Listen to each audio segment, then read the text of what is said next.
नमस्कार दोस्तों, कैसे हो? आई होप आप अच्छे होंगे। तो आज मैं यूट्यूब चैनल पर प्रियंक दिनसा ब्लॉग में आपका हार्दिक स्वागत करता हूं। इसके साथ आज एक नया प्रोग्राम लेकर आया हूँ। वो है हमारे भारत के महान उद्योगपति ऐसे अजीम प्रेमजी साहब। अजीम प्रेमजी साहब के बारे में आपको कुछ जानकारी दूंगा। तो आईटी कंपनी के विप्रो के अध्यक्ष श्री अजीम प्रेमजी साहब के बारे में जानकारी मैं आपको बताऊं तो उनका परिवार बर्मा से गुजरात आए थे। अजीम प्रेमजी साहब अमेरिका में पढ़ रहे थे, तब उनकी माता का फ़ोन आता है और फ़ोन में बोला जाता है कि आपके पिताजी का देहांत हो गया है।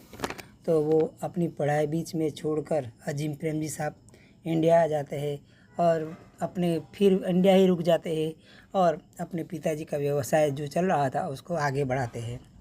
उनका बिजनेस का हेडक्वार्टर है कर्नाटक का बेंगलोर में। वहाँ अपने आलीशान मकान में वो रहते हैं। वहाँ से आपका उद्योग धंधा चला रहा है। वो आईटी का उनका उद्योग धंधा है। अपनी इनकम का 75% वो दान में ही दे देते हैं। और दूसरी बात करें तो कोविड-19 में भी हमारे देश को हम सबके लिए उन्हें बहुत अच्छा मात पर दान दिया था और हम कोविड से थोड़े बच पाए थे। अजीम प्रेमजी साहब का फाउंडेशन भी चलता है, उसमें द्वारा भी लोगों की बहुत मदद की जाती है। विप्रो का पूर्व नाम western India palm refinery oil है। और दूसरी बात करें तो उनकी संस्था पे 50,000 से जो अगर नौकरी में लोग जाते हैं तो 50,000 से 80,000 का पगार होता है और उसके आगे उसकी भर्ती होती रहती है। जो वो पढ़े लिखे हो तो उनमें जा सकते, ऐसा है उसमें। उन्होंने जो अपना धंधा का वित्तीय वर्ष था 2020-21 में उन्होंने 9,713 करोड़ रुपया हमारे को दान दिया था, हमारे देश को दान दिया था। अगर हम एक दिन की उनकी ये दान दिया था, उनका एक दिन का कितना दान दिया वो गिने तो 27 करोड़ रुपया दान होता है। इतना मातबर दान उन्होंने हमारे देश को दिया था। 24 बिलियन डॉलर की संपत्ति के वो मालिक हैं और उनकी कंपनी के चेयरमैन रिद्धि प्रेमजी है और रिद्धि प्रेमजी उनकी कंपनी की चेयरमैन है।